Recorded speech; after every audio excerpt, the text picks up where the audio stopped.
Good morning, everyone. Thank you very much for joining us on day two. It's lovely to see you again and to have you with us. You'll see on the slide we are asking a question. Please share in the chat what was your most significant insight from yesterday's session. Would you be so kind to share with us whilst other people are joining and logging into the webinar? Keen to hear from you.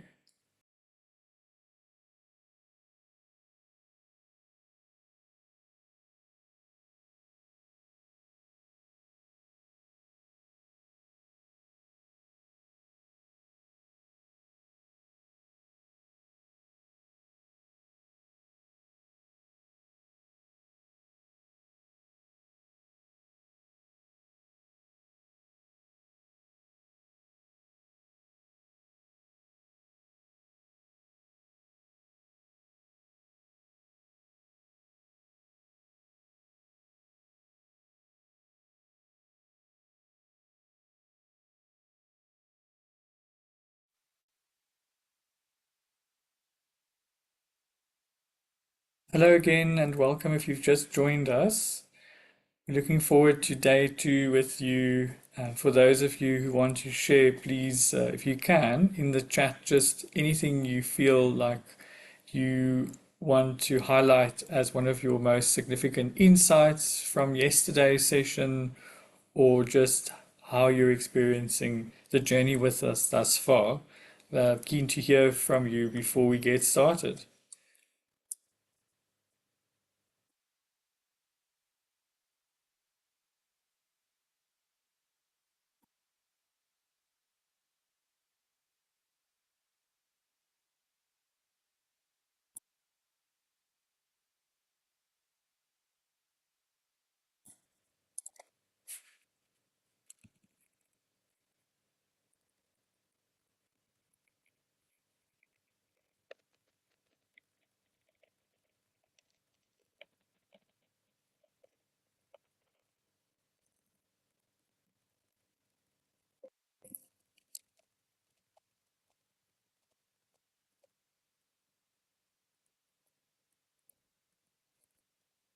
So we're going to start with an overview of day two so long and hope to see some comments coming into the chat. I already see one contribution.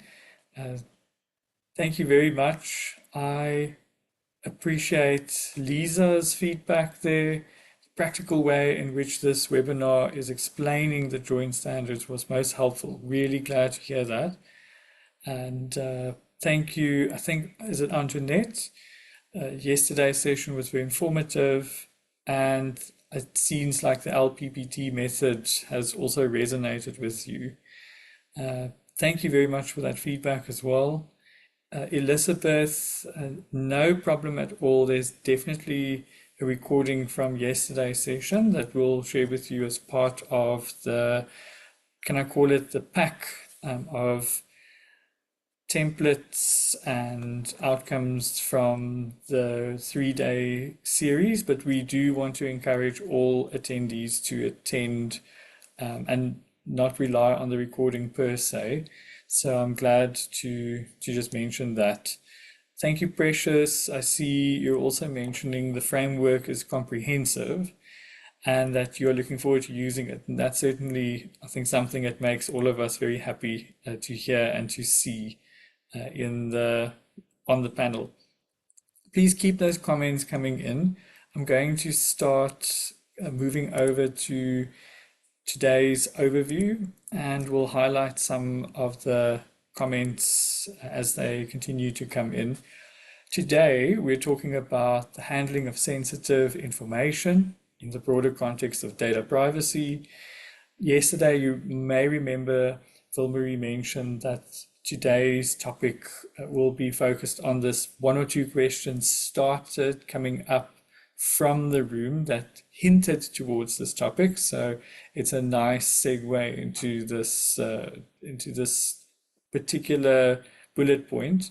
And then we're going to touch a little bit on IT project management, and I'm actually going to ask the room a little bit of a question here and there in terms of your experience, because we have different organizations here today, and we'll jump into that when we get there. You may remember yesterday we have the sections up in the bubble format, if I can call it that. So we're highlighting today what we're starting to talk about. I think some of you are also quite keen to hear about the risks associated with financial products for your sector. So that's also something you can look forward to. I'm going to give over to Priyanka to take us further in a moment's time and to also just say hello and introduce herself.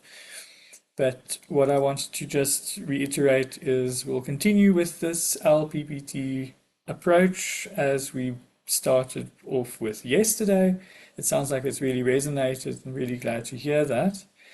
And interesting question came up yesterday, Priyanka. We were talking about the Papia days and the start of, I think, a lot of the privacy matters, and it's interesting how explicit the joint standard communication and language in the legislation is compared to privacy. So that is something we talked about yesterday.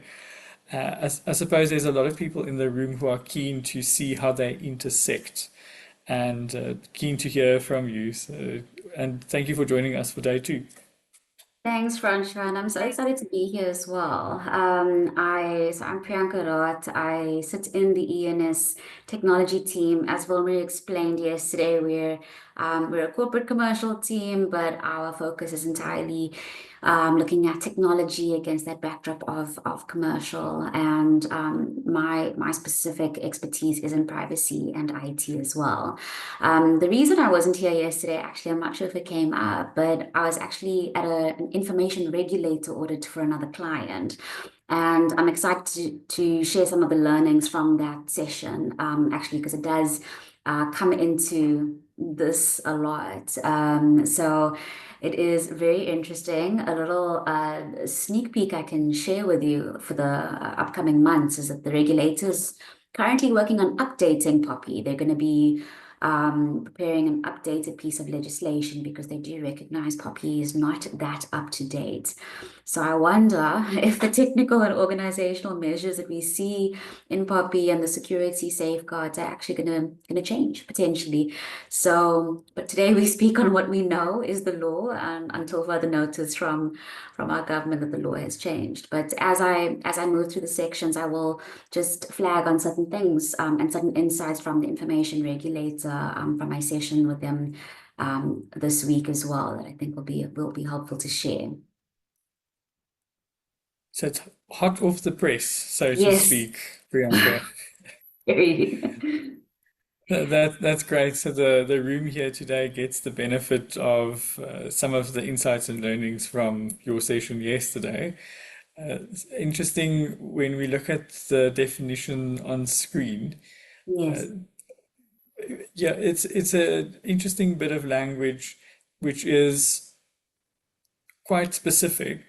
I'm wondering potentially if you can start to highlight for us what are the differences here if we're Yeah. thinking of the Papaya side and joint standard. Thanks, Francois. So we'll see that under Joint Standard 1 of 23, particularly Section 10 of that standard, that is where we see this requirement of handling of sensitive or confidential information.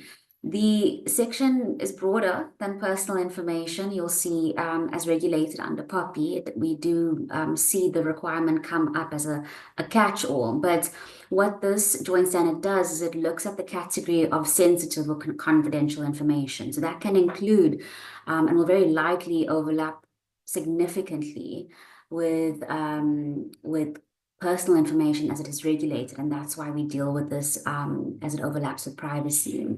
But it is very interesting how we see the joint standard approach privacy and security in respect of information.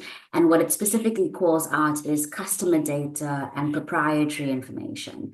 And that's an example. Proprietary information is not necessarily personal information. It can include your business sensitive and confidential processes or commercially sensitive processes internally as well, or even like how your systems are set up or your platforms are set up. It is requiring you to protect that information as well. But the focus is on your customer facing aspects of it or anything that has sensitive or confidential information. And we also see that the standard specifically calls out customer personal account and transaction data as an example of what it looks at. So it is quite explicit in that regard. And what it looks at is you need to handle this kind of information securely. And its approach to secure is unauthorized access, disclosure, or loss. And that's very similar to what we see under POPI as well, where we see that you have to actually implement security measures to protect the confidentiality and integrity of your personal information to prevent unauthorized access, disclosure, loss, and any other kind of unlawful processing of it. So we see a nice synergy between the joint standard and POPI. And then, of course, that lovely catch-all requires implementing the measures in accordance with data protection law. So there we get our hint that it does require that overlap, and that synergy comes through quite strongly there. That's a positive thing already for the room here today, is that you mentioned the synergy between Papia and joint standards. So not all is lost if you've done a lot of work over the years. It doesn't Yes. necessarily mean redoing. It sounds like, Priyanka, we can build on, and there's not a lot of key, should I say, discrepancies. But I suppose the table will help highlight Yes. the specifics in a moment. Uh, when we continue our narrative of building or renovating the house, we thought it well to frame this as if you were securing valuables at home, and the sensitive data that must be protected with access control, encryption, oversight. It could be equated to how you take care of and store information associated or protect valuables that you might want under insurance. So that's exactly the type of thing we'll be looking at today. I thought overnight, if you even if you leave your phone and your iPad or whatever on a coffee table, maybe one of your kids picks it up. That's the sort of thing that's coming to mind for me in a home environment, if Yeah. we're looking at handling sensitive information. Mm. And I think that's the relevant frame to put this in. So for yesterday, we have the legal column that I'll ask Priyanka just to help us understand, especially that word triggers. That's very important for the room to understand, and also all the blue language that we've highlighted. Uh, like Vilmarie mentioned yesterday, these are language bits and pieces that are direct, directly taken from the legislation. So I think it's good that we start there, and then I'll take us through some of the other practical bits and pieces. Thanks, Francois. This is going to be quite an interesting section. So, as mentioned yesterday, a lot of the sections speak to each other and overlap quite well. And privacy and compliance with our privacy laws doesn't just affect the specific section in the joint standard.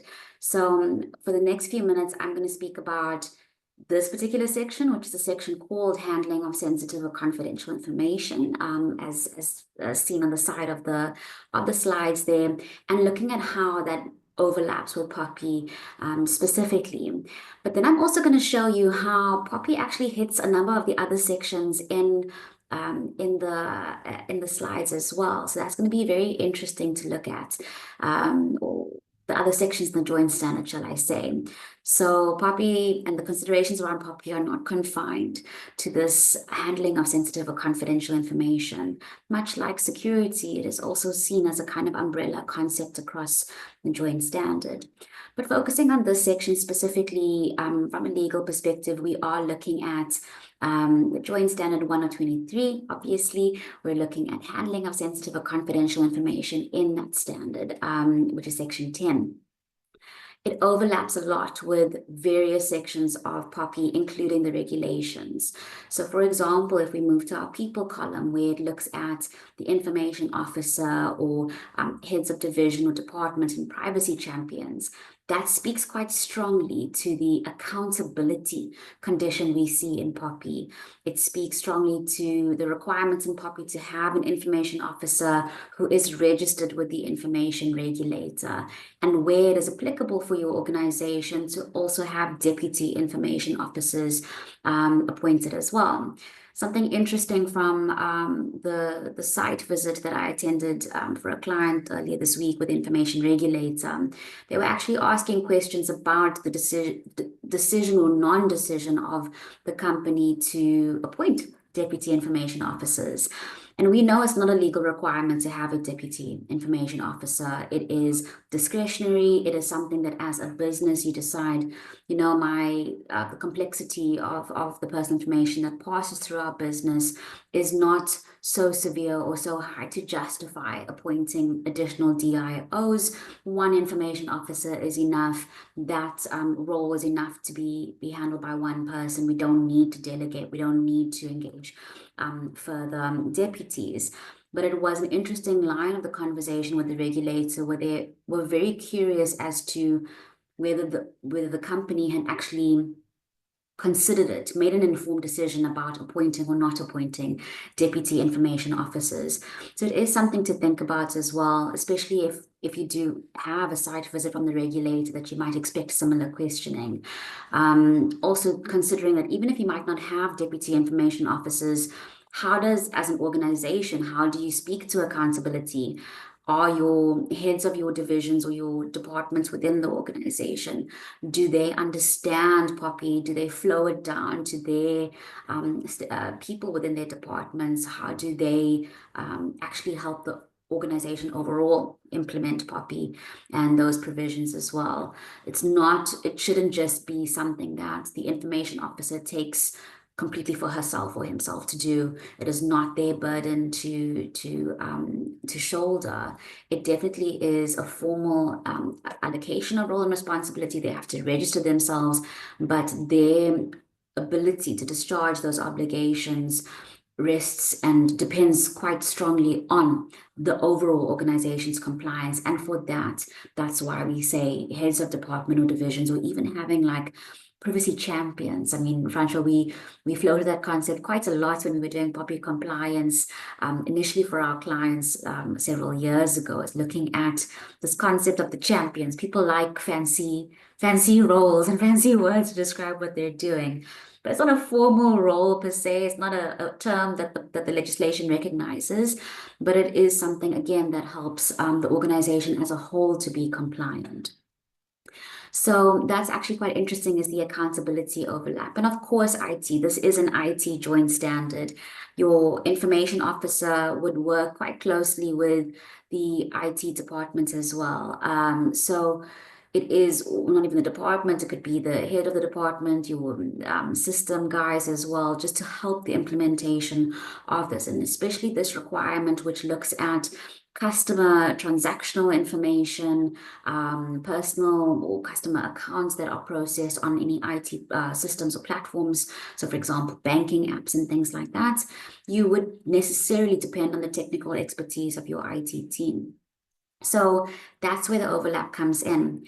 And what we see in the actual requirements, I saw a question that came up earlier, but this joint standard, unlike POPI, goes into a lot of detail regarding what does security of sensitive or confidential information look like.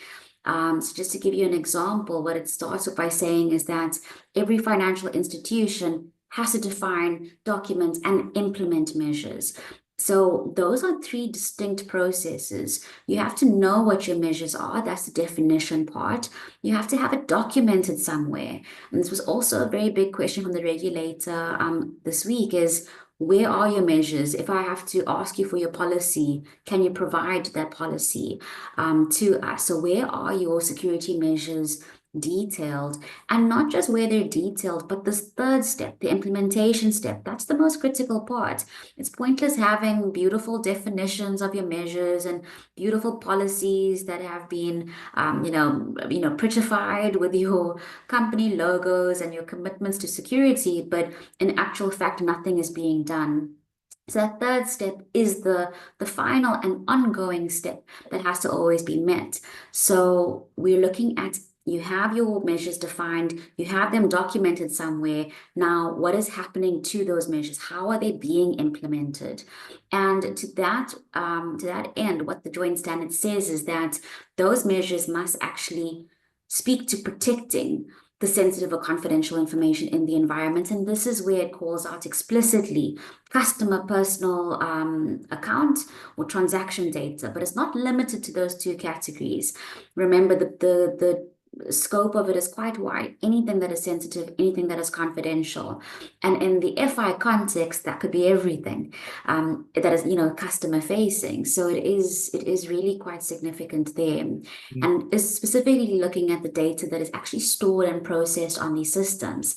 And another key aspect, which Poppy doesn't talk to, but which the joint standard does specifically, is sensitivity classification.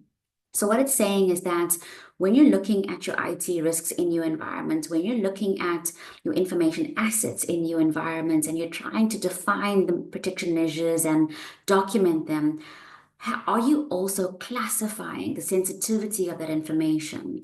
And this again came up in the audit this week with the regulator, where they were very keen to understand, as part of your efforts to complete personal information impact assessments. And remember, this is a requirement explicitly on the information officer under the regulations to conduct personal information impact assessments.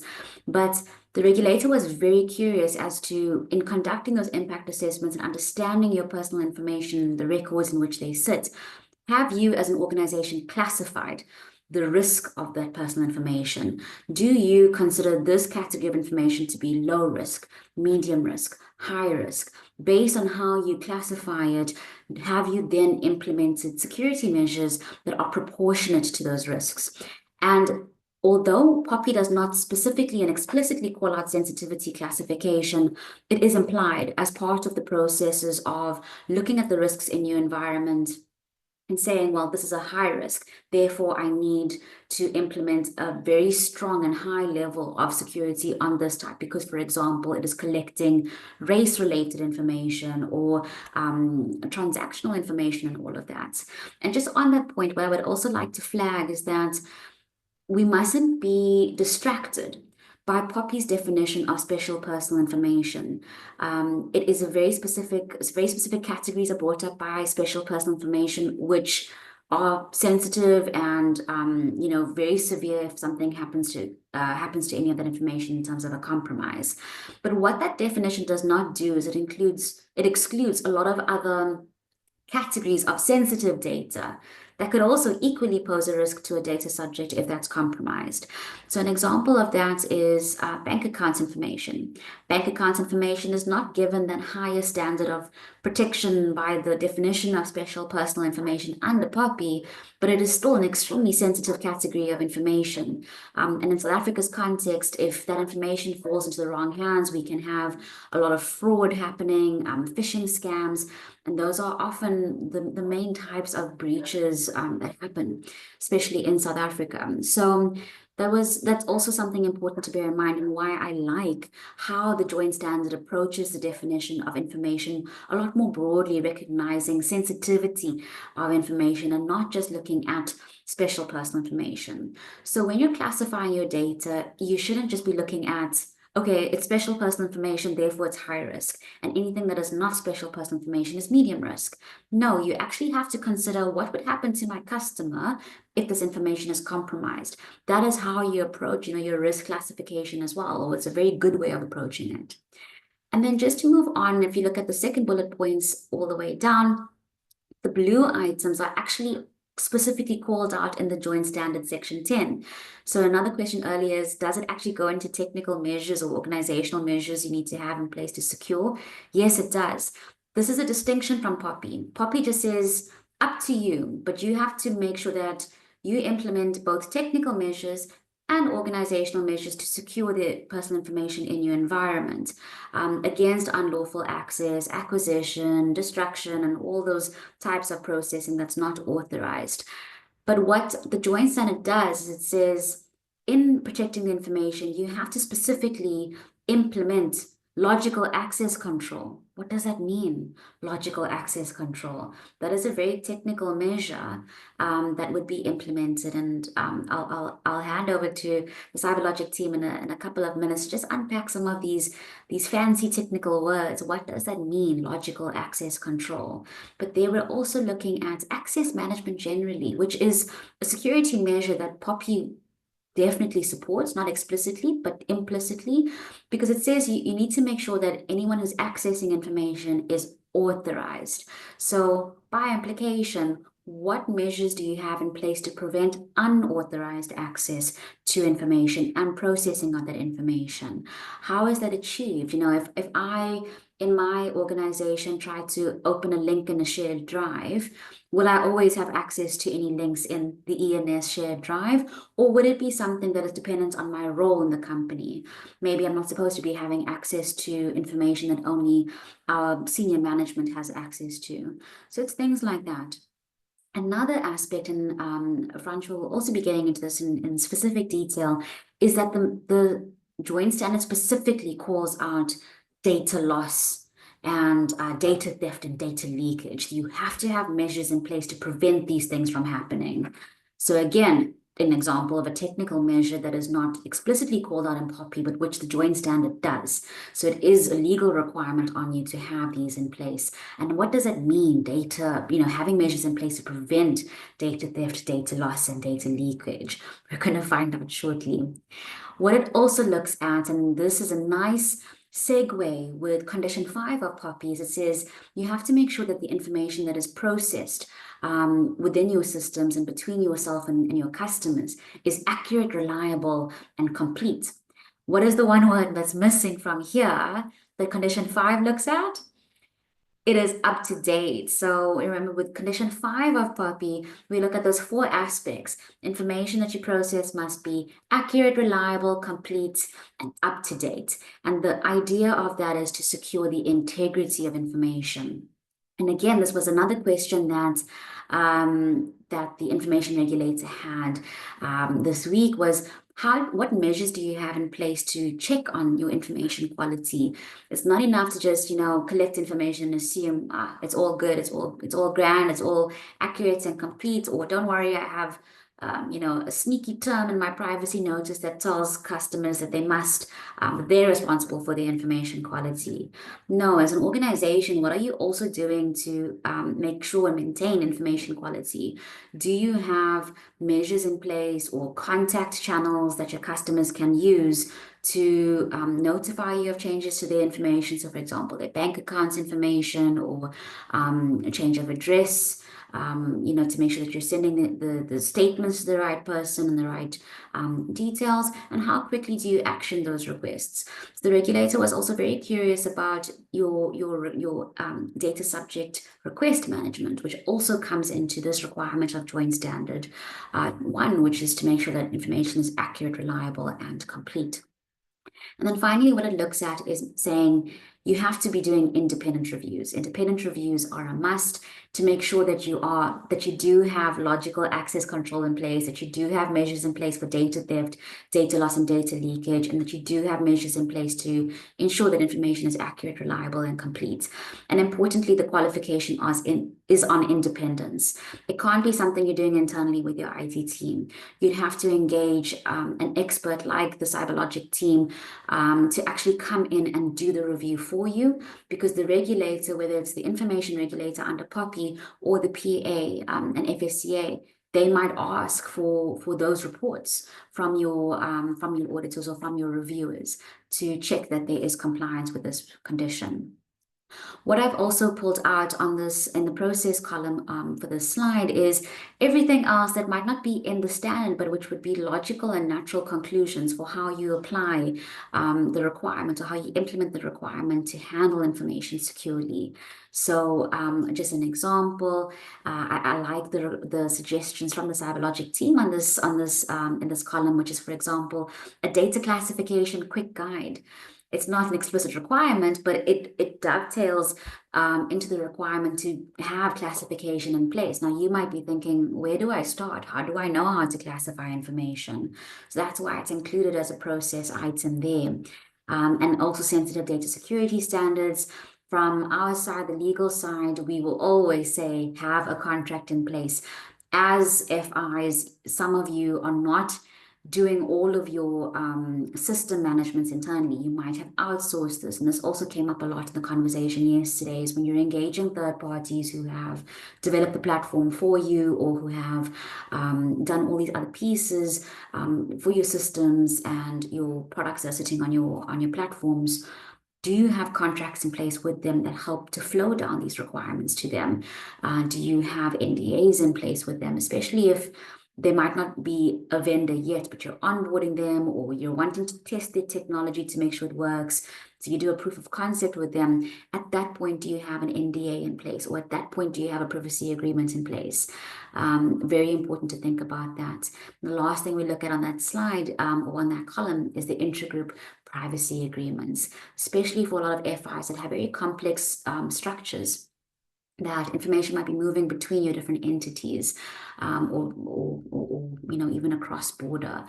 Some FIs have operations across the continent, across the world, but do you have an agreement in place within your company to actually monitor how that information is processed?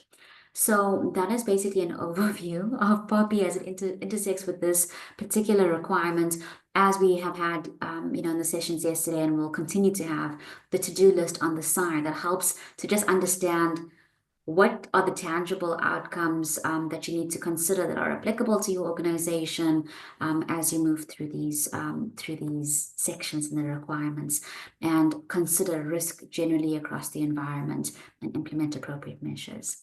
Francois, anything additional from your side that you want to add? Yeah, certainly a very big talking point. The Q&A is lively. We are receiving lots of questions. Vilmarie has been answering some of them directly already. So thank you very much, everybody, for posting those in the Q&A. If you feel like your question hasn't been answered to the best extent possible, just you can re-raise it in the Q&A if you want to. I'm going to go to the open items now in the Q&A, and I want to just start by answering one of Lisa's questions live, which speaks to we outsource IT, are they able to do the independent review? So Lisa, yeah, we can't mark our own homework. So typically what I find in our role as the outsourced IT partner for many clients, sometimes the client then gets another party to mark our homework, so to say, independently. So I think it's important to have an independent party come in and do an assessment and then continue on the journey. I know outsourced IT relations are very long term in nature. So sometimes it's great just to get an external view and a fresh pair of eyes, so to say, on your operations and the matter. So I just wanted to catch that. There's another great question that popped up as we go into the practical elements of this LPPT table in front of us that speaks to the technical measures. So there's actually one that came up in the Q&A. Thank you, Precious, for noting that. If you don't mind, I'm going to read that out loud. What guidance can you give on sensitive data security standards? So we'll speak to that in the DLP section in a moment's time. There's a slide coming up on that. And then also Elizabeth noted, does the standard make a recommendation of security measures that needs to be implemented in order to handle or protect sensitive information? At this point, I'm going to flag Roscoe to help me answer that question. So, Roscoe, we've got in the technology column a few bullet points there, things that we are familiar with already in the sector: single sign-on, multi-factor authentication, identity and access management. Can you help me answer Elizabeth's question in particular? Is there a recommendation of the security measures? I'd be keen to hear from you. Sure. Thanks, Francois. And thank you for the question, Elizabeth. So, to answer it, I would say yes, there are recommendations, but it's the combination of making use of Joint Standard 2 to get that recommendations. So, from a Joint Standard 1 perspective, it is quite high level on giving that directive as to what you need to do in terms of protecting and your data governance. But Joint Standard 2 is really where they are a bit more prescriptive of what measures you need to put in place. It doesn't go into detail about this is the way you have to implement these measures, or this is the specific technology or tool you have to use to implement something, but it at least does cover what measures you have to incorporate, such as access control, um, and things alike that we'll get into in a bit more detail in tomorrow's session. The recommendations on the technology here is really covering a lot of those measures, like access control, data governance broadly. But the technology used, it's really dependent on your circumstance in your organization. There's no one technology that we recommend to say this is the one you have to use, but it's really the measure that you have to focus on. What is that control we have to implement? And there are multiple ways to do that. But to answer your question, yes, there are recommendations on what those, or not even, I wouldn't even call it recommendations. It's what you have to actually implement as measures to protect your data. So thanks, Francois. I think, Roscoe, you're also just highlighting the importance of staying for the next day's session, where the Joint Standard 2 actually does speak more to this topic. So I think it's a great question that came up now, today, in just highlighting that more detail definitely is to come on that topic. So thank you, Elizabeth, for asking that question. And thanks, Roscoe, for just highlighting that. As we continue, we're going to just tie it back to some of yesterday's topics for you in a moment. But what I wanted to highlight as well that we'll be looking at in day 3 is something like staff training. Now, I'm a consultant by profession, I've done lots of training sessions, and there's a particular way in today's time in 2025 how training resonates with people. And I think some of the larger institutions here would have started looking at things like micro learning and independent training capabilities and so forth. So we'll be covering that a little bit as well. Last thing I would like to mention is this data retention and distraction note, as well as the policy or guide that Priyanka mentioned earlier. I think last year we did something fun for clients as we made like we called it a data retention cheat sheet. That was a very quick summary, almost like a booklet that helped people, especially the information officers and the deputy information officers, just quickly be able to make reference to this is the type of data we have and this is how long we need to keep it for. I'll speak to DLP in a little bit separately, but that is something useful. I'm also seeing large institutions and organizations, maybe some of the banks present, you may be experimenting with things like large language models that are internal and nicely controlled and, of course, compliant and all those sorts of things. But what I'm starting to see is people want to ask the question, for how long can I keep this, or what does our policy say for X, Y, Z, and then it returns with guidance and the link where you can find the cheat sheet or the full policy. So that's definitely something that I'm starting to see become more and more popular. Of course, we can have a different conversation altogether in terms of LLM, and we talked about AI a little bit yesterday. But that's just something I'm finding quite popular these days as we look at how to connect people with information and guidance and process and policy quickly. So, Priyanka, I think you're going to help us tie things together now. Yes. And when you're ready, I'll take us to the next slide with the arrows, so to speak. Thank you. So I just mentioned earlier that there's two ways to approach, and they're not alternative ways. They are conjunctive ways. But the first is looking at that section 10 of the joint standard, which clearly says this is how you handle sensitive or confidential information, and overlaps quite strongly with POPI, as we demonstrated just now. This next section is actually looking at, okay, we have POPI generally in terms of all personal information, but there's a number of other sections in the joint standard that are actually still impacted by POPI, and it's helpful for those organizations that have implemented their POPI compliance measures, because you can leverage off of those to comply with some of these requirements in the joint standard as well.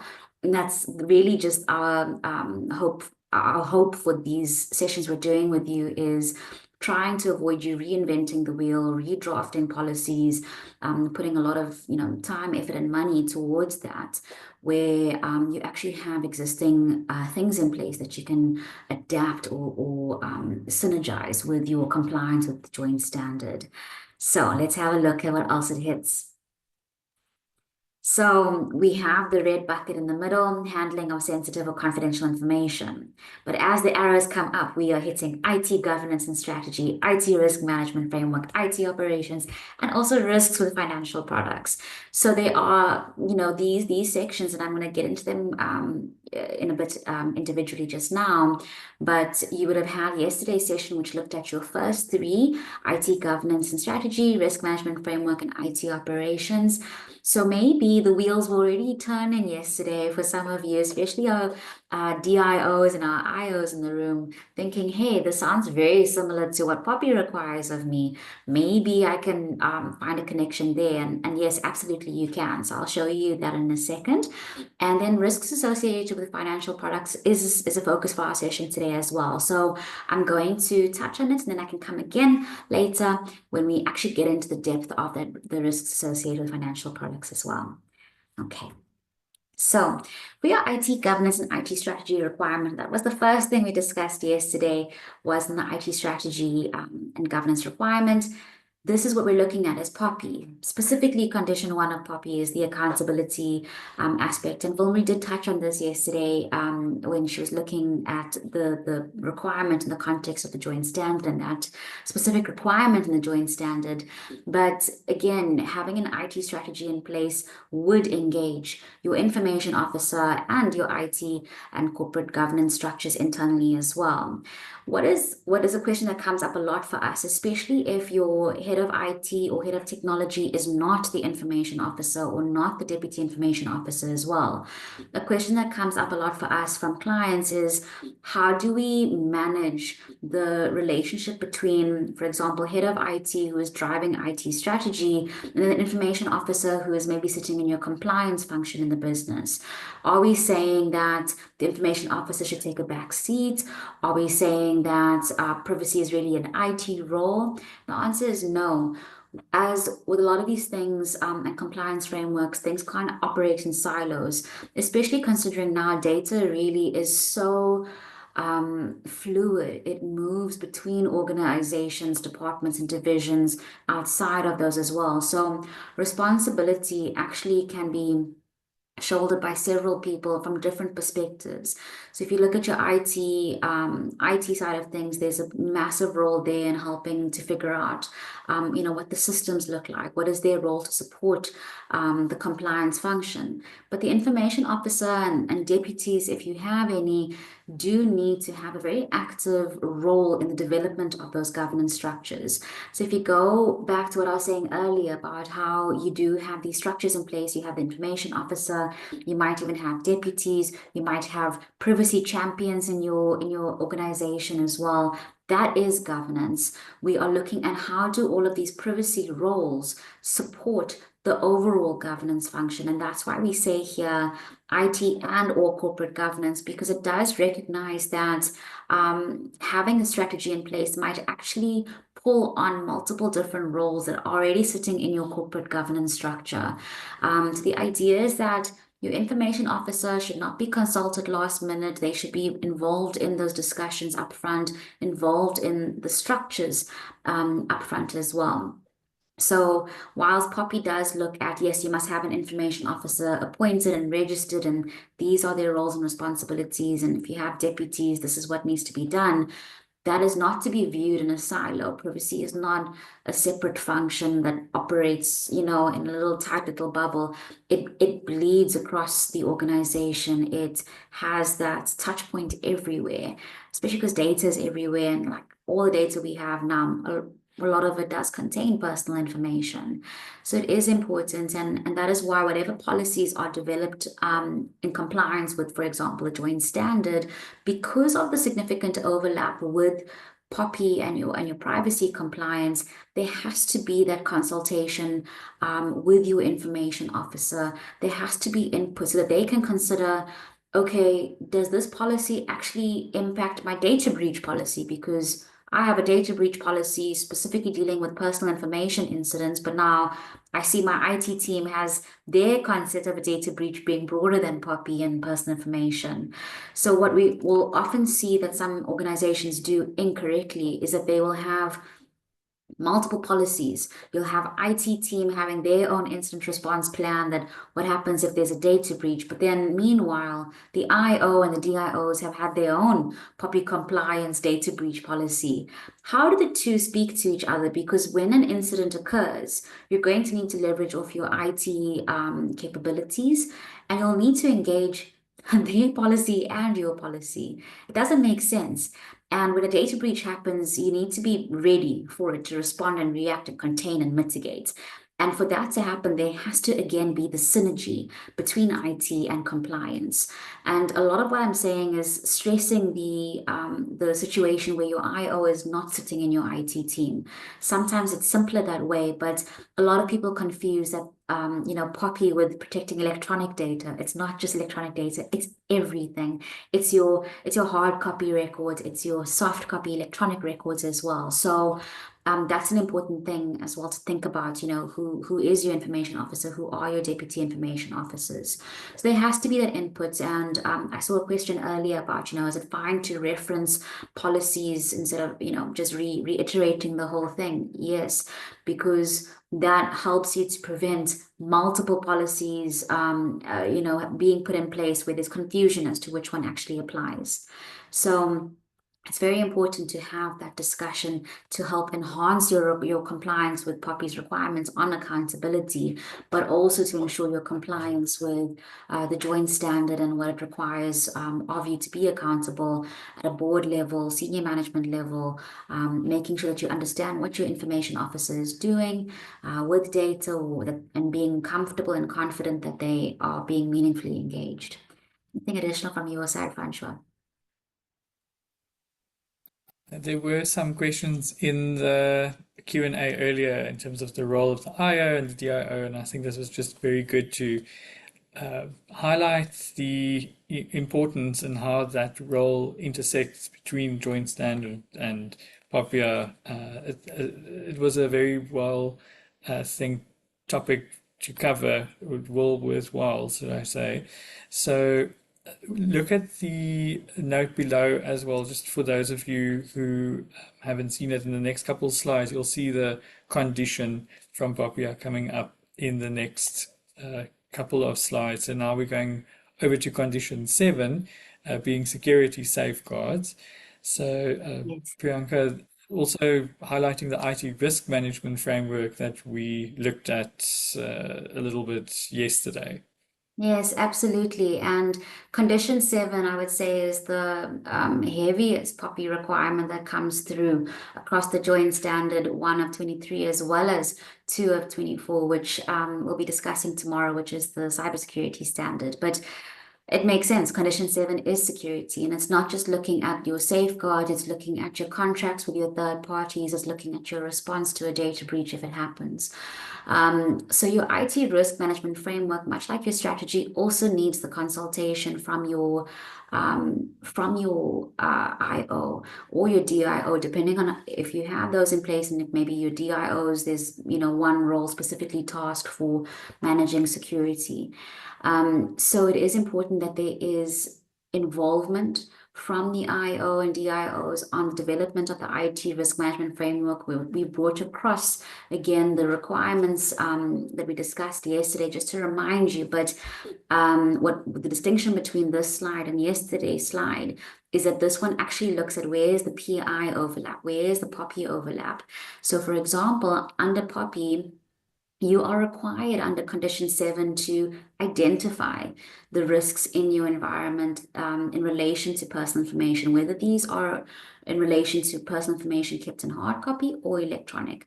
Obviously, for the purpose of this joint standard, we're looking at the latter. We're looking at electronic records containing personal information. So where you have complied with that process under POPI to, identify the risks that you have in place and to identify what security safeguards you need to implement to plug those risks ongoingly and come back to them, 6 months or 12 months as you're required to do to make sure that they are still reflective and, to the risk that is being presented. Where you have those in place, they overlap very nicely with what you have to do under your IT risk management framework. So you'll want to make sure that how risks are identified under your IT risk management framework is consistent with how you've identified those risks under your POPI documentation as well. And that if there is any overlap, how do you synergize? How do you combine it as well? Maybe you want to have just one IT risk management framework that incorporates your personal information impact assessments, or has a very privacy specific section that looks at PI risk classification, or your IT risk management framework will look at these are the kinds of risks that we treat as high and severe, and you include personal information there. So the effort would not have been lost if you had done this already under POPI, where you had given consideration to the kind of risks in your environment because of the personal information you process. You would just need to make sure that those risks are carried across to your risk management framework, or that they are consistent with how you have identified them in your framework. And bearing in mind again that most of the data that Joint Standard 1 is trying to protect and secure would include personal information because of your customer-facing platforms and systems and financial products as well. So it is very important to consider that you just need to have that synergy and not different things sitting in different places. And again, working with IT over here. And also what we've got on the slide there is your incident response management process. How do we respond to a security compromise? Bearing in mind that POPI defines a security compromise as unlawful access or acquisition of PI. That is a data breach under POPI. Do we have that mapped into your incident response plan as well? And so the point I was raising earlier is that some organizations have separate processes, separate policies, and that doesn't make sense when practically there's going to be one approach that is followed by the organization. So that's the overlap with the IT risk management framework. I hope that helps and provides further clarity regarding what was discussed yesterday. Definitely, Priyanka. I'm also curious to share, or more interested to share with the room. When you look at the to-do list, there's a mention of insurance cover.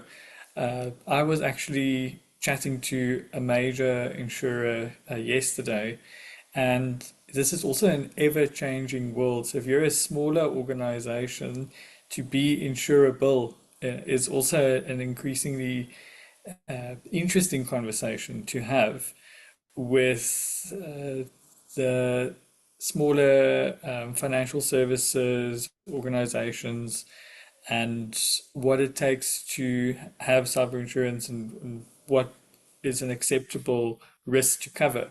I'm seeing more and more from my end that just doing one test a year is no longer being deemed sufficient in order to continuously look at and monitor the environment. So that's just something interesting that you'll see. Also, for everybody, the to-do list is different to yesterday's slide on the risk management framework. So there's more here. So we're not going to cover everything, but just note that there are some policy tracker items that you will find familiar, I'm sure, that overlaps, but is different. So when you get the slides and the pack, I just wanted to highlight that to you as well. Then, Priyanka, we go over to condition 3, purpose specification, and Yes. condition 7. So there's multiple overlap with IT operations, it seems. Correct, correct. And again, that comes up from your framework requirement to have a service management framework in place. I mentioned condition 3 because of your retention policies. We want to make sure that where we have the requirement under IT operations, the joint standard to speak to your retention and backup, we need to make sure that those policies are also consistent with your compliance requirements under POPI. So remember that POPI says you can only retain information as long as you need it, unless you have another exception. So, for example, a legal obligation or consent from the data subject, and so on. And once you are done with that use, you have to have measures in place to get rid of the information. And that also came up with the regulator this week in the site visit, which is that they were like, cool, you have an amazing retention policy in place. We see that you have allocated periods for the different records you process, whether it's for legal reasons or commercially required reasons. So, for example, invoices, statements, log histories, things like that. But what are your measures when the period that you've got there expires? What happens? Or do you have like automated tools that just say, hey, remember the 5-year period is coming up. Don't you want to get rid of this? And also thinking about, are you using third parties to get rid of that information? It's a lot more trickier with electronic records. You can't just shred them. It's very difficult to get rid of electronic records. Just pressing delete on your keyboard, the backup is still somewhere. And it is a matter of finding out how do you actually effectively comply with those requirements under POPI. And also in terms of developing your products or having products in place to make sure that they are compliant with privacy. We've called out privacy by design and privacy by default as principles that we borrow from GDPR, which is the privacy law in the EU and the UK. These are not legal requirements in POPI yet. I say yet because I'm guessing this is where our regulator wants to take the next iteration of POPI. But it is important to build privacy into your products when you're designing them, or into your apps and your systems from the very beginning, or even as by default as your setting. I know, Francois, you had some thoughts around retrofitting as well, especially for our FIs that have been in the business for a very long time and are working with products that have been developed way before POPI came into force, and how to consider those as well. So it's also a consideration to keep in mind for this. And that is where security safeguards comes in. That's condition 7, is dealing with making sure your information is secure. Again, overlapping with section 10 of POPI, which says you have to have security of your sensitive and confidential information. So all of these processes speak quite nicely to each other. The interesting thing here is again that retrofitting and renovation note. So towards the end of the series, we will make mention of the renovation approach, so to say, if you feel like you do need to renovate a little bit. But I will keep the momentum on for time to get through the privacy bit just after 10. I won't add more from my side other than the service management framework that you see there, privacy by design, privacy by default. Again, I'm highlighting the relevance of the role of the information officer and deputy information officer to carry forward a culture of privacy by design in any platform that you currently use or you're thinking of adopting. So you remember yesterday we looked a little bit at IT service management platforms and tools that some of you are using or thinking maybe of implementing. The platform in itself doesn't necessarily create a culture of privacy. So our IOs and DIOs in the room, I think your relevance here is very high in creating that culture and shared understanding and shared accountability across the business. It doesn't just start and stop with one thing, so to say. So I hope that's a useful tie-in to yesterday. And then finally, financial products. And Oh, there's a few overlaps here. Our old favorite, direct marketing, is also making a appearance here, Priyanka. yes, absolutely. And another focus from our regulator across all industries, and FRs are not excluded or overlooked. And it is something that is very difficult as well to manage practically. But you'll see when we get into the section just now on managing your risks associated with your financial products, which is a separate requirement in the joint standard. It will necessarily overlap with Poppy. It comes down to your accountability, looking at whether you have done impact assessments of those products. So, for example, if you decide to launch a new app or a new banking platform, have you risk assessed that platform that houses maybe your loan products or your insurance policies or assessments? Those touch points with customers that are system based or app based, have you actually done privacy impact assessments? And that's your information officer coming in. Again, looking at security safeguards because of your privacy by design, privacy by default, and implementing that into your build of products as well. Obviously, we're looking at security measures that are in place. So you're looking at the products that you have, are the risks that have been identified, also looking at the earlier sections on IT risk management, are they compliant with section condition 7, which looks at having measures that are responsive to the risks? We need to also check that. It is very important. And do we have measures in place to detect a data breach, detect that there has been a security compromise?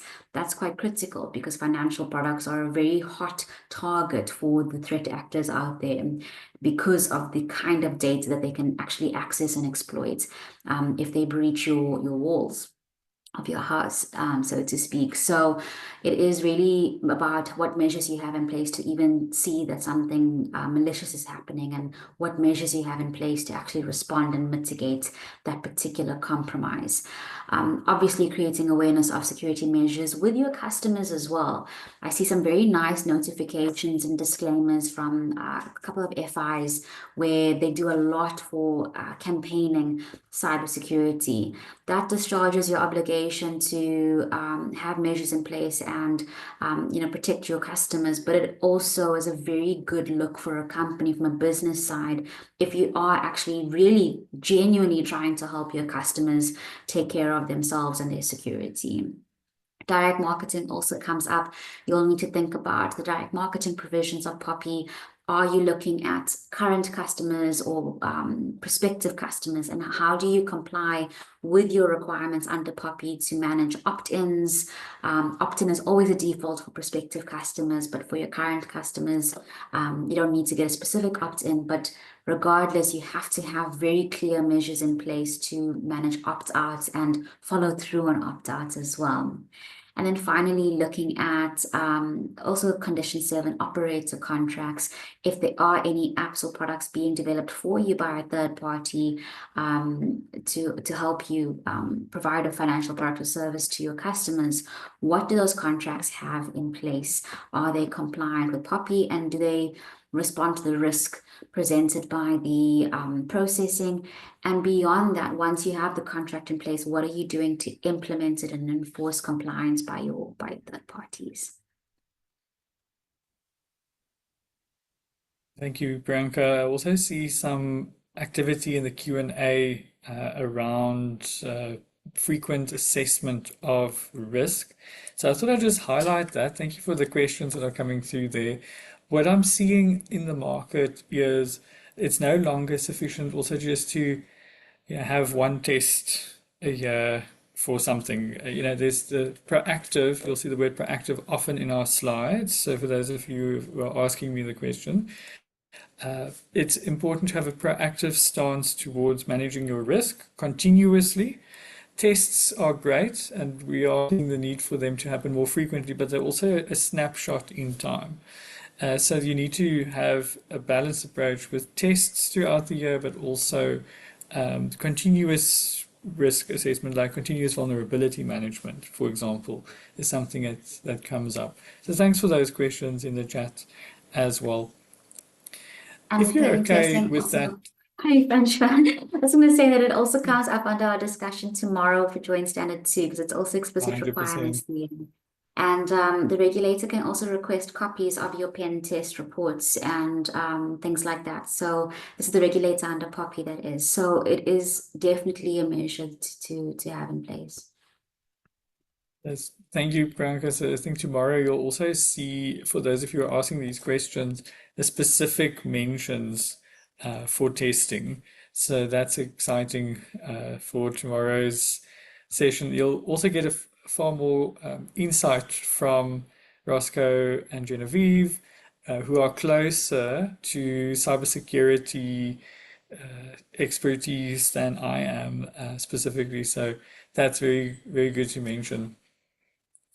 I thought it worthwhile for us to stand still a bit at something called data loss prevention that many of you are already familiar with or have implemented, especially if you are a bank. I think this is a well familiar term to all of you. But what are the best practices? So I'm just going to put this on the screen for a moment, and it might be worth reassessing it, is something that I wanted to highlight. There's a lot of topics covered in the LPPT table under technology, but we thought let's just highlight this for a little moment and stand still here. So, from a DLP perspective, remember helping a large professional services firm, we called it a safety net to all the staff to understand it's there to protect you and not to pull you back or lose momentum or productivity or put a cap on you being able to do your work. So I think that educating and involvement of staff block towards the bottom left, that's very important to continue to do, not just why it's there, but how it helps, supports, and protects people. So that's a very good point just to raise from a culture perspective. Again, I think our IOs and DIOs, you could work a little bit more closely with your IT leaders in the space to help people understand it's not just there to limit you, it's really there to protect you. And you can even tie it in with messaging around the joint standards and so forth. So just think about that as an opportunity. You'll also see there's a third party mention, which we'll also be covering a little bit more in due course. But there's an interesting point in the top right hand corner on integrating DLP with SIEM and SOC. So I thought Roscoe could help us just understand that a little bit better. So we're going to go into a brief technical moment now. And Roscoe, what do you have from a insights experience perspective to share with us on that particular topic? Thanks so much. Yeah, so Francois, when it comes to integrating DLP with your SIEM and your SOC, SOC being your Security Operations Center, that's actually a team on the ground that's hands-on monitoring items, is really that monitoring aspect of your DLP. So if there are potential incidents or indicators which are showing that there has been some type of breach or someone's trying to be malicious with your data, someone's maybe trying to exfiltrate data, that could even be an insider, that all of these things trigger alerts which are then taken into a SIEM, which is essentially a system which aggregates a whole bunch of data to create alerts for your Security Operations Center to investigate. So it's essentially having a control in place that is actively and proactively monitoring alerts to make sure that they are not actually malicious incidents taking place. And if they are, they will be able to react appropriately. So, you don't want to have a DLP in place, these alerts coming through saying, hey, someone's trying to copy mass amounts of data from your organization, but nothing happening from that. You know, that's kind of pointless. You need to have some type of action that steps in when those alerts are triggered, which is either going to prevent the incident or remediate any issues appropriately. Thank you. And if I can just help or reach out for your advice and help on one or two other topics here. We spoke about classifying data a bit earlier, and there's a classification note. There's also defining risk-based DLP policies. And so if there are people in the room who are thinking, well, yeah, how do I do this? What's the best starting point here in your mind? Yeah, so most importantly, it is to classify your data. So, you know, understanding what data you have within your organization through and through, and appropriately handling that. You know, some data might not pose big risk if it was exposed to the public, but you have other data sets which would actually be a risk if exposed. So understanding, you know, what data is flowing within your organization, where it's flowing, and then essentially applying a risk to that. If, you know, something were to happen, if that data was to be leaked, you know, what is actually PII, you know, all of those types of things. And then you can appropriately put policies in place to govern that data set and that information. So for example, when we were speaking about the SOC and SIEM situation, if there was a DLP policy which triggers for a certain amount of data, that can limit noise of what your SOC has to get involved in. Because if your SOC is busy looking at absolutely everything within your organization, there can be capacity issues that can be quite expensive, but you can limit that and say, you know what, if these documents or these types of things, you know, get leaked, it's actually no issue to us. There's not going to be any implications from a POPI point of view. It's not going to be any problems. Then, you know, that's something that can be classified as extremely low risk, and you don't have to put in any specific rules for that. But then on the other hand, there might be other data that you classified as extremely sensitive, high risk. There's massive implications if something were to go on or happen there. Then you'll have certain policies that will be put in place to govern that specifically. So that's why it's not a you know, one size fits all when it comes to DLP policies. It really depends on what that data is that you're trying to govern. Thank you. And we're referring to different DLP layers, and I'll just go to the next slide briefly.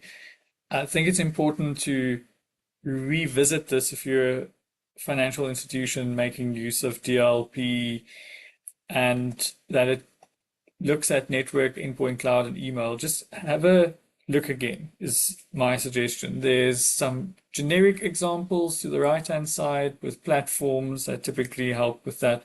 I'm not going to speak to that, but it's just a brief mention of revisiting this. If you are a smaller FSP or you are unfamiliar with DLP, it's good to start definitely considering how you will automate data loss prevention and avoid people from making accidental and non-intentional mistakes in leaking data.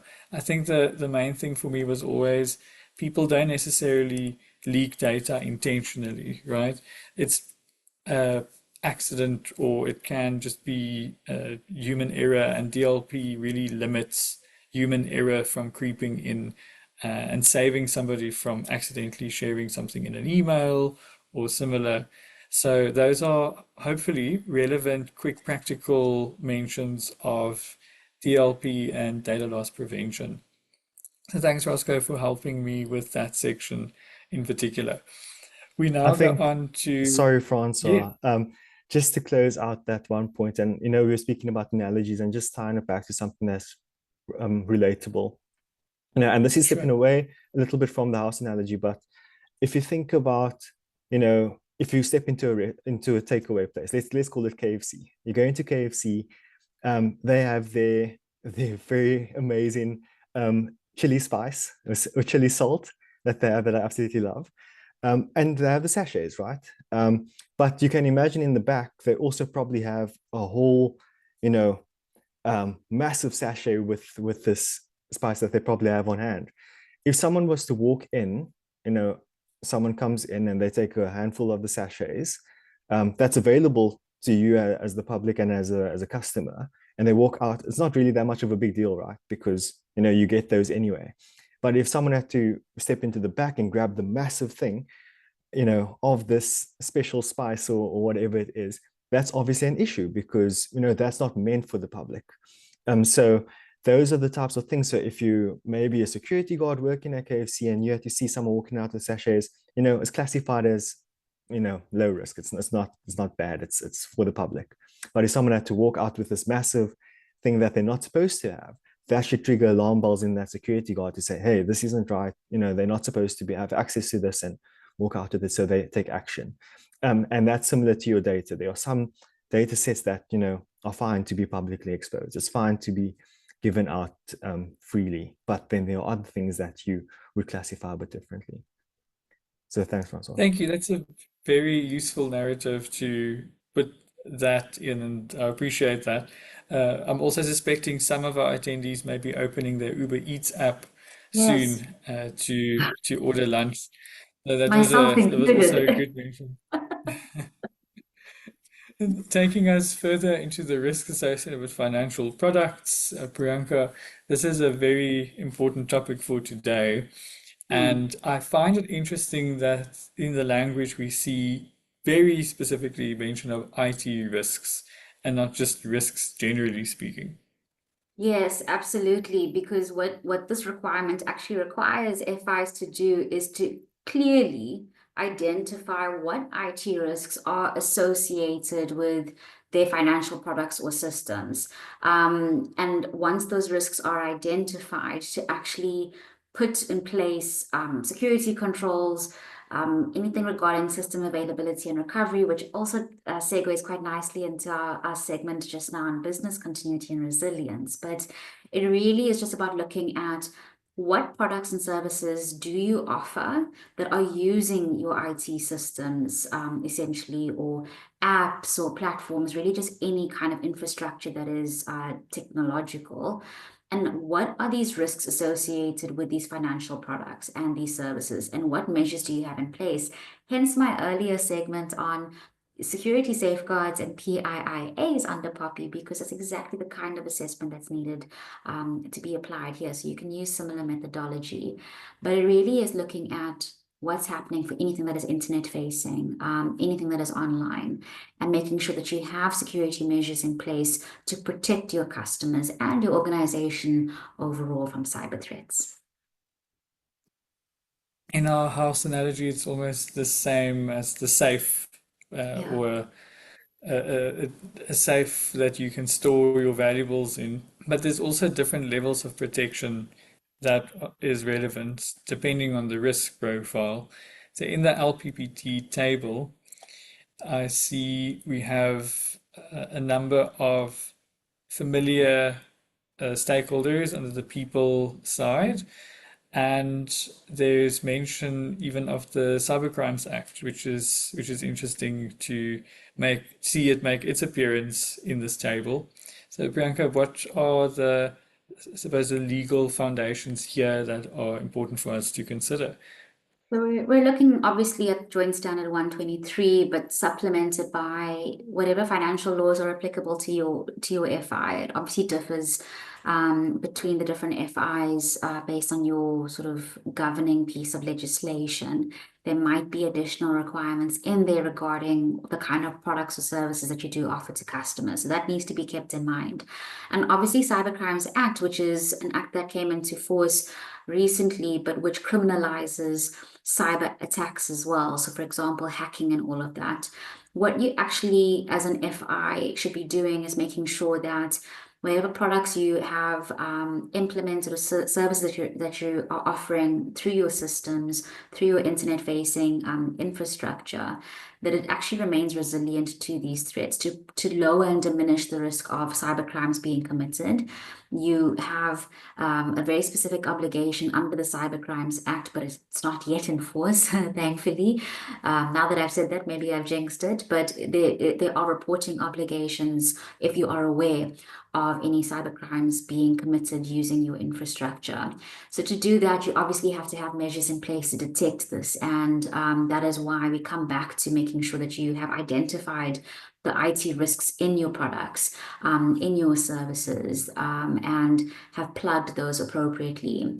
What it also requires you to look at is very explicitly what the joint standard says is that when you're looking at your products, you have to properly evaluate the security requirements associated that we've discussed, but also to adopt encryption algorithms.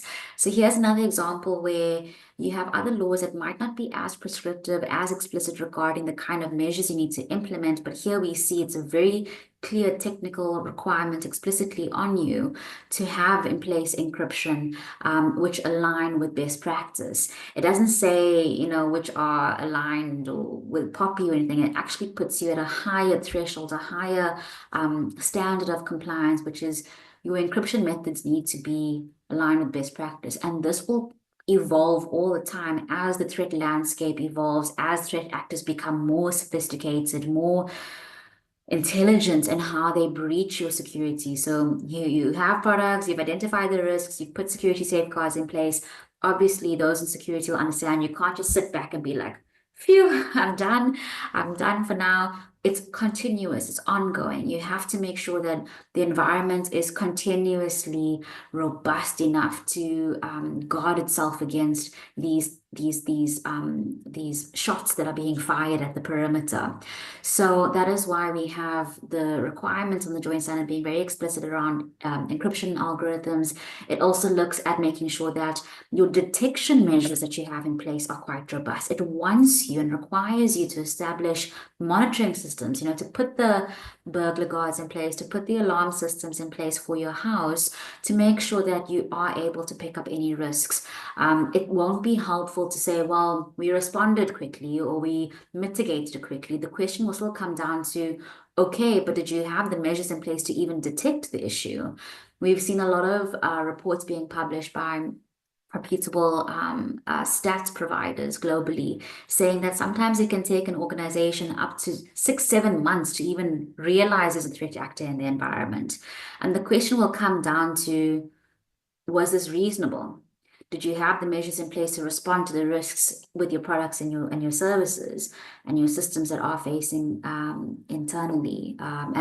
facing externally to the internet? It also requires you to track your capacity utilization as well as guarding against your online attacks. That's also, again, another detection measure that you have to have in place. And then there's a catch-all that just says you have to protect your users. You have to protect users, whether it's your guys who are working on the systems to help develop and build the apps, because that is where often the threat actors will target their user accounts, their credentials to gain access to the back end of your systems. And that's a very critical point, but also from your customer side. So again, looking at awareness campaigns and how you can really build that awareness and that empowerment of your customers to make sure that they are doing the right thing. So for this section, it will really depend on what products you offer. So whether it's, your online banking products, if you have credit card services, you have loan platforms that are digitized, or a lot of FIs offer self-service portals for their customers, or, like wealth management. There's so many, we're living in the app economy. So you have to really just look at what apps are you offering. Have each of those been vetted? Have you looked for your potential entry points to those apps, those systems? Are you plugging those with appropriate safeguards like malware protection, firewall detection, alerts that go off and are triggered immediately? Really just looking at that kind of response, it'll be quite critical. And for that, you really do have to look at all the products you offer as an FI. How many of those products are digital, sitting on your IT infrastructure, whether it's your infrastructure or your third party's infrastructure, just to make that point come through very clearly. This applies to your third parties as well. I just want What to I found add, interesting, sorry, Francois. Just on that note, before Francois, you add, I just want to speak about the capacity utilization and the the ensuring system availability and redundancy and all of those items. Because a lot of the time, one mistake that we tend to make is thinking that a cybersecurity incident is only a data breach. A lot of the time, some incidents and attacks are not necessarily data breaches. So, for example, if an attacker attacks your systems and they make it inoperable, so you can't, it doesn't function anymore. No one can access the platform. That doesn't necessarily mean that any data was breached or any sensitive information was leaked. It just means that the platform can't be accessed by the users. But that will have massive implications for those users. If you try to access your banking app because you need to make a transaction, but you can't because the app is not working, that's very bad from a customer perspective. So what is quite important is to make sure that your system is capable to handle attacks such as denial of service attacks, which happen quite often, so that those types of things do not actually bring down your systems. So keeping in mind, just making sure that your security is looked after holistically, and not only in the cases where there's data involved, but also the rigor of your system itself. Sorry, Francois, for interrupting. You can go Uh, ahead. No, all good. I think that speaks to that availability, redundancy, load balancing, and recovery capabilities very nicely. There's also an interesting point here and language that I want to point out. Protect IT users, including customers. I think our larger organizations are often at risk of building technology and products that are digital in an internal facing way. We see the IT user and the customer as these separate things, but they're actually one thing. And I really like that language that came through from a alignment perspective. So I'm encouraging the larger institutions and organizations here to see these users on equal standing. Of course, they are different, but they all use your digital and IT infrastructure in similar or different ways, and let's just see them on equal standing and not like these separate stakeholder groups as we sometimes like to neatly box them in our strategies and our planning. So that was something that's very useful for me from a cyberlogic perspective, just to highlight. Thanks as well for the questions in the Q&A. I have prompted one or two of our panelists to answer. So it's also interesting to see some security related questions which will be answered more effectively in tomorrow's session as well. So it might be that you'll have to just sit tight on one or two of those so we don't run ahead. The next section here is on IT program and project management. Can I just say I am delighted to see this feature in the conversation as well as the requirements that have popped up. Apologies for running ahead with the slide there. So the highlighted area says managing IT projects effectively. And even it goes as far as saying completed on time within budget. Those are the two biggest risks in any project. And to meet the intended objectives. It also makes reference to governance structures, stakeholder engagement, risk management, and even change control processes. Priyanka, it seems like the game and the ask is really being lifted here. It's Oh almost yeah. like the regulator starting to say, but we're not going to accept poor project management as excuses into the future. Is that what's happening here? Definitely. And I think the requirements are going to really resonate with those people who love to organize using Excel documents and fancy planner tools and always upset other stakeholders with all their follow-ups and their stand-up meetings and all of that. But I mean, I love organization. I love project management, even in my personal capacity. But I think this is a really important requirement that's come through and really segues quite nicely into our earlier requirements on having governance structures in place as well. So with these IT projects, I think people often ask, what is an IT project? What is an IT program? And we often treat everything as, whenever you're looking at, development of products or looking at your systems and your apps, and you are looking at that being managed properly to make sure that it is also speaking to all the requirements that are expected from the joint standard. It really is a great way to bring everything together. Thank you. I think we can tie this into home renovation and Yeah. planning in particular if we look at our house that we're building or changing. And there's a word there called workmanship that I think is quite relevant here. So it's like if you ask any contractor to come in to do a renovation or to lead a project for you, you expect a certain level of craftsmanship. And I think that's the ask here for financial institutions is we want to see a certain level of workmanship in the way projects are navigated and handled. Ladies and gentlemen, there's also a very important word here. It's not just program and project management, it's IT, project and program management. One thing I'll share here is that there's a specific talent strategy implication. Many big organizations will typically insource or hire project managers. If you're a small organization, you'll outsource it. I would encourage you to look very carefully with your people or talent teams or talent acquisition teams at what does IT program or project management mean in terms of the capabilities that you need to onboard or take on. So if we go into the table now, I'll speak towards it again at the end.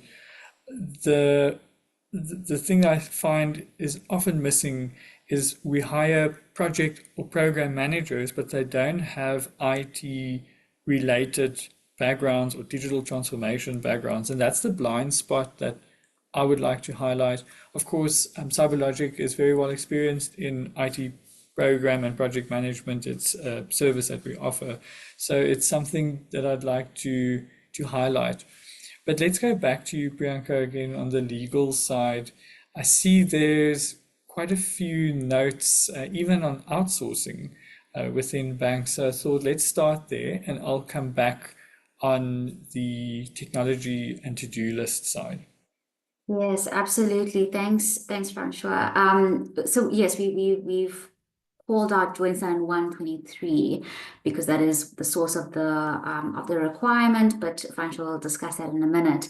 What I do want to touch on is these outsourcing pieces that come under those second, third, and fourth bullet points in the first column. So the joint standard 1 of 2024 for insurers actually is already in force, and that looks very similar to the SARB guidance notes that came out years and years ago that also applied to how banks outsource their material activities and functions to third parties. But what we are really looking at is this third party element because parts of IT program and or project management touches on a lot of concepts that are very typical and very standard in the IT contracting space. So when you are dealing with, for example, a third party who is developing an app for you, developing your website for you, or providing you with maintenance services or support services, that platform, as we've gone into a lot of detail now, focusing on, is very much has a lot of sensitive information, has a lot of your business critical information, confidential data of your customers and the like. And what these standards and these guidance notes from the PEA and FSCA over the last few years have tried to do is make sure that you are still accountable for whatever is being done, even though you are using a third party. And that accountability is achieved through many ways. It is achieved through, in large part, the contract you have with those third parties to make sure that they are doing what you are required to do under these requirements. So you are required to make sure that these systems are resilient and secure and protect the data. And if there are any issues that, you implement measures to contain any security risks and all of that. the buck doesn't stop with you. It really has to be flow down to your third parties. And you not only just do it contractually, you have to really make sure that you are auditing them, enforcing their compliance, doing regular assessments of them to help you meet these requirements. So sometimes parts of that project management or program management will actually require necessarily the input and contributions of your third parties who are providing material IT services to you. And this supports your obligations, if it's applicable to those in the room, under the, for insurers, under the Joint Standard 1 of 24, which deals with your obligations around outsourcing. It could also, if you're a bank sitting over here, it'll deal with your directives and guidance notes for cloud computing, offshoring of data, as well as outsourcing as well. And the reason is that in your contracts, what you would typically want, it's not just a standard commercial contract. IT services are contracted for in a very different and a very specific way that pulls out all of these concepts that you'll see on screen under the process column, like having governance structures in place, like dealing with change control. You can't just have your IT provider just pushing an update to the app or the platform that they've done if it doesn't actually comply with your overall regulatory obligations, or ends up diminishing the security of the platform or of the app and all of that. So constant engagement with your material third parties is critical to manage your overall risk of compliance and to make sure that how you develop, how you maintain your apps and your products and your systems and all of that is done properly, cohesively, and holistically. And again, to just make the point that your procurement processes of your third parties, your how you manage your vendors, how you audit them and enforce the contract with them is very, very critical in your overall compliance with this standard and this particular requirement on IT program and project management.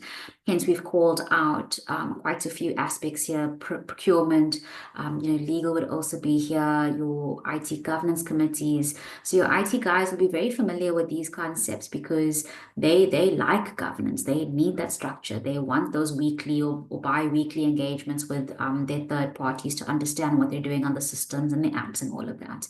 So very important. But that's the point on the outsourcing piece, Francois. I see a question came up on IP in the Q&A, so I might lean on Vilmarie, Priyanka, yourself, just to maybe answer that in the Q&A itself. But it's a good question, and there's always the question on the software dev side and who owns what. So I think that's a great question that's starting to enter the conversation. So I'll lean on you to answer that there. There's also a question on website security that has come up, and I'm leaning on Roscoe or Genevieve to help us answer that. So I've also just pinged you on the side. Thank you for those questions. Love seeing them coming through. Thank you very much for engaging with us in this way.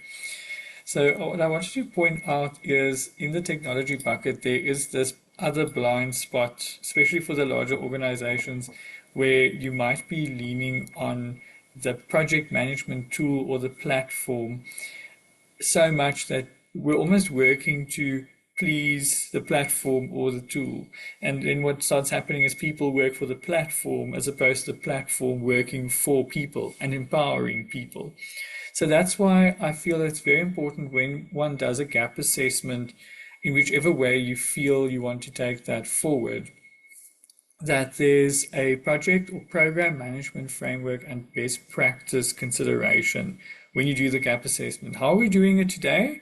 And what can improve? What are the blind spots? How can we up our workmanship or our craftsmanship here to the level that the standards are requiring us to fulfill?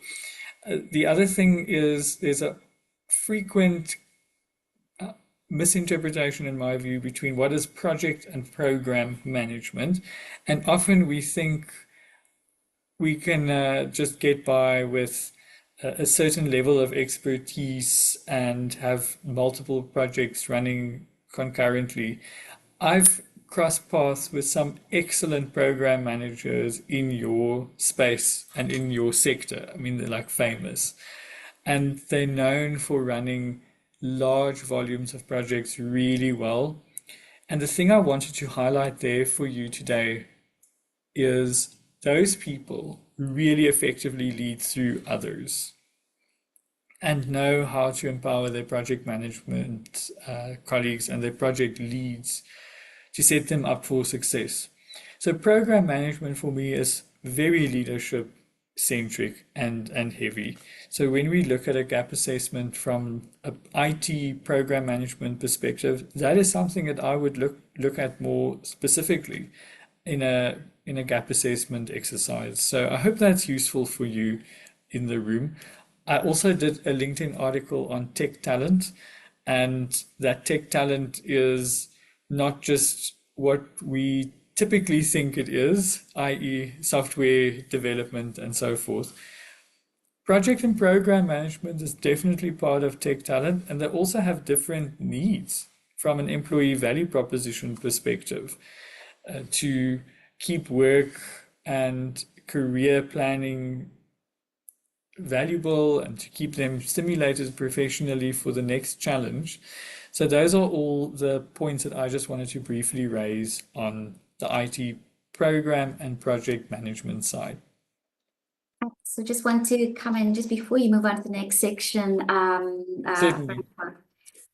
So also one of the requirements that the joint standard does specifically look at in this IT program and project management is on protecting your source code, especially if this is being developed internally. And here's an example of where the joint standard isn't just looking at personal information, it's also looking at business sensitive information as well. It's recognizing that you need to have measures in place to actually protect your source code. How do you do that? And what happens to your IP if you are engaging a third party to develop? Do you want to own that IP? What does it mean to own the IP and what they're developing? Do you want to use what they're developing to help you get a competitive advantage in the market compared to your competitors? If it's a very sexy, very bespoke solution that you're trying to implement to provide a financial product or service to your customers. So I did see the question come up, and we will provide a nice, juicy response there. I'm saying that in anticipation of Vilmarie typing the response.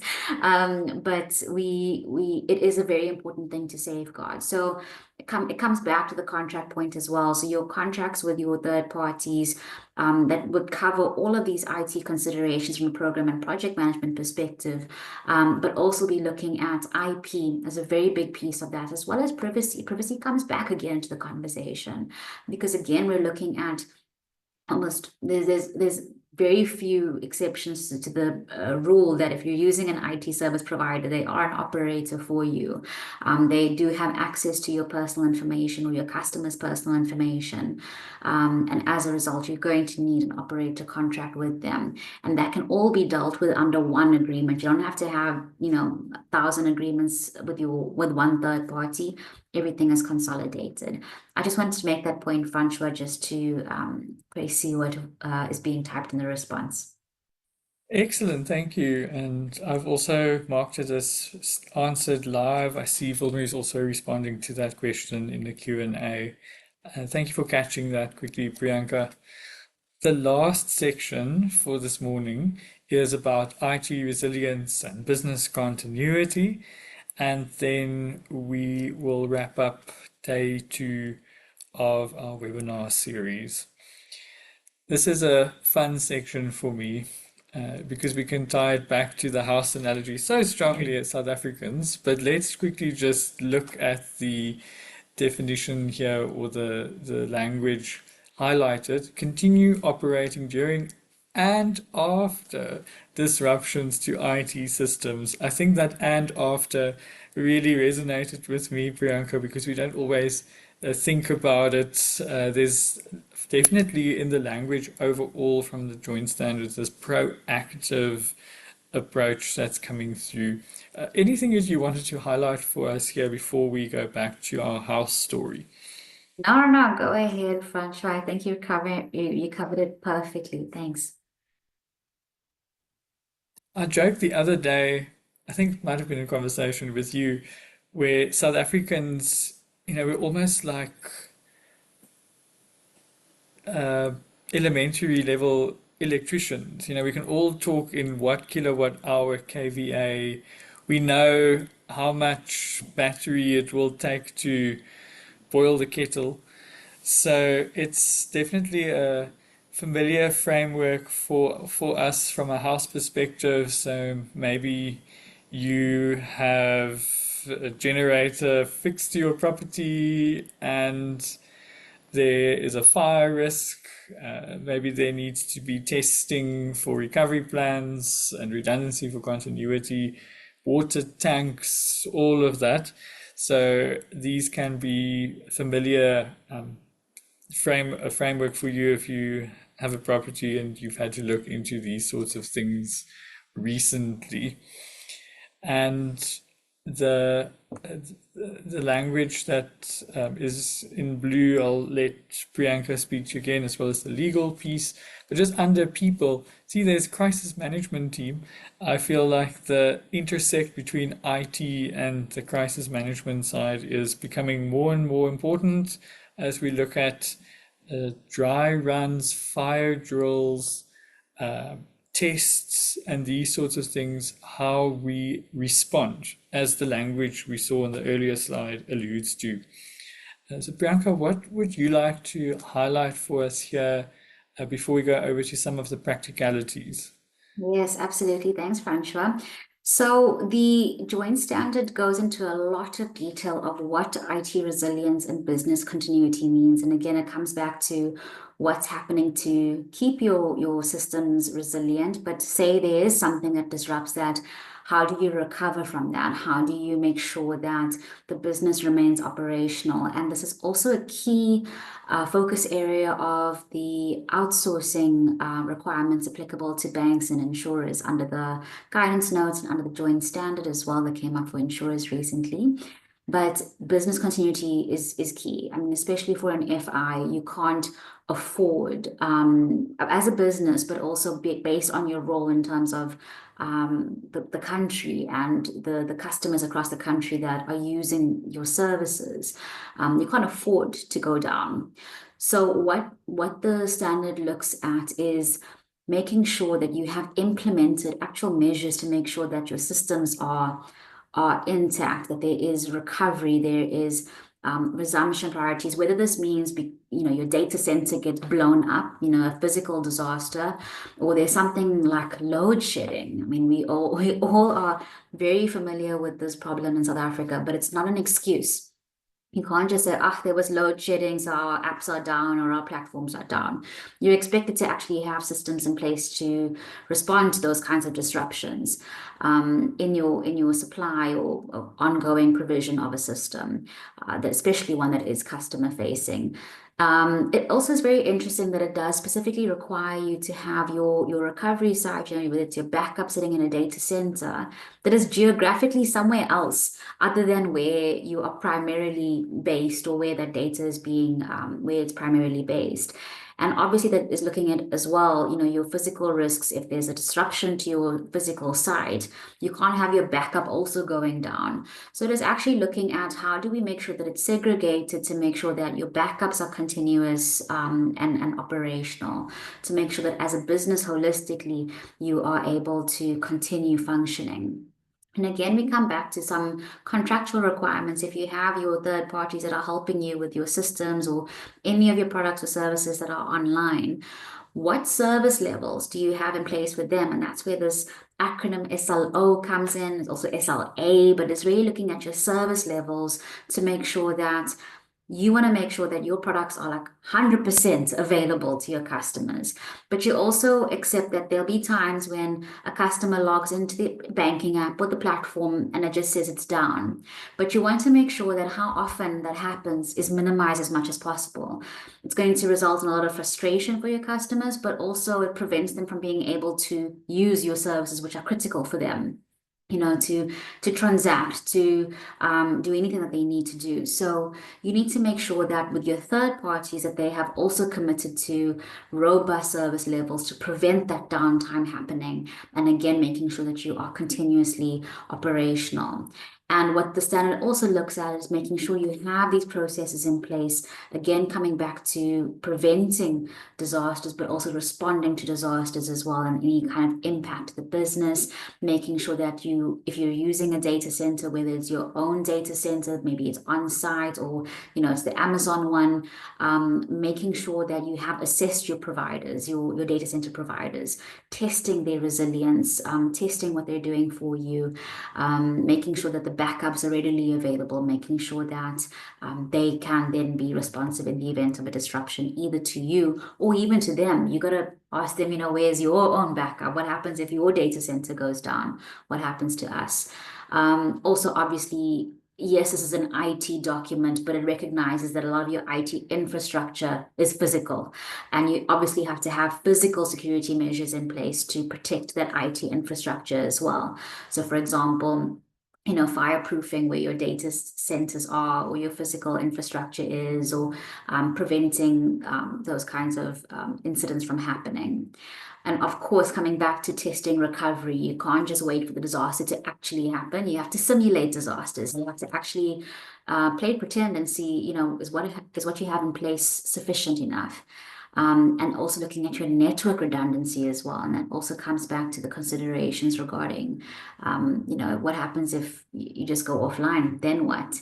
We don't want a Department of Home Affairs, that kind of mentality. You don't want to be associated with the system is offline or the system is not available. That can't be your brand. Your brand must be, we're always here, we're always available. So that's also an important thing to safeguard. That's so true, especially if we look at how many financial institutions are uh, increasingly digitizing their operation, closing physical sites, and the only way to interact with the brand often is now digital. So that is a very good point. I'm also thinking, Priyanka, recently one of the matters that we've been working on together in the healthcare space, there's a big impact if something Yes, goes offline. We're talking about lives at stake. And it's absolutely. almost like the same standards are being discussed here, that the financial sector, that space, they're becoming on par for me in the discussions we're having in terms of availability, failover, redundancy, and so forth. The one thing that came up in the notes that I was asked to mention as we approach this topic today was the contractual obligations, or the SLA, the SLO. How does the organization's ability to be resilient respond to that, and how is it maintained? Very interestingly. So we can define it in a contract and say, okay, we have a 99% uptime. But how is that actually maintained? And that's something that I often find in the practical elements that gets missed. So in the technology and the to-do list side, ladies and gentlemen, you'll see a lot of maybe familiar bits and pieces of language to you, but it is important that it ties in to the compliance and the legal elements, especially the contracts, and your ability to continuously meet those obligations, I think is something that I wanted to highlight here today. Also, just because you have a disaster recovery site and you have a process doesn't mean it's always implemented at standard or that it's still functioning as intended. So it's very important to do continuous testing, like I mentioned earlier. I was looking at one the other day for a cold chain, and it's very important that it needs to continuously be tested. If one data center site goes down, how quickly can the other one be spun up, so to say, and get working and operational? So do continuously look at this. There's no say in state. And in your gap assessment tracker, you'll also just see a bit of overlap with the DR plan and so forth. It came up in the Q&A earlier as well. It's definitely one of the tests that I recommend that takes place frequently in our journey as we go forward from here. So famously on time every time. We are here at the end of day two with 5 minutes to spare. And before I let you go, I just wanted to mention that we'll be unveiling our prize tomorrow to one of the lucky attendees. And that will certainly, hopefully, go a long way in terms of your assessment of risk. So just please stay tuned for your day three journey and attendance with us. I wanted to just open the conversation to any other panelists that wanted to raise or add a thought that you wanted to share in addition to what was covered today, maybe something you want to highlight that the other attendees can look forward to for tomorrow. Please let me know. I'm just going to take a brief pause moment there. Anything you'd like to add, perhaps Priyanka and Vilmarie, if we start with you?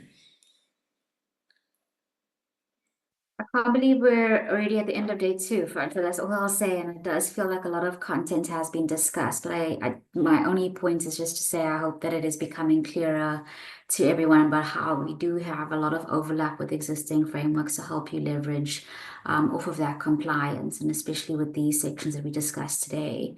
I hope it's making sense for everyone and that it just makes your life easier and you don't feel like you have too much extra work to do with these sessions.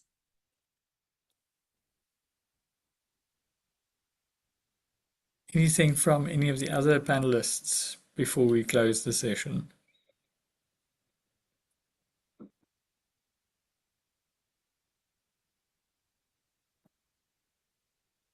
Seems like we're all good there. And if you have other questions for us, please do pop them in the chat or the Q&A. I know it was quite a lot of content, and it is deliberate in our design that we did split up the sessions in the way that we did. So it just gives you some time to process and not feel too, I think, overwhelmed by too much information all at once. So I hope you're finding it valuable still, that it's practical, useful for you. And I really look forward to our session tomorrow that goes into more of the practicalities of security in particular.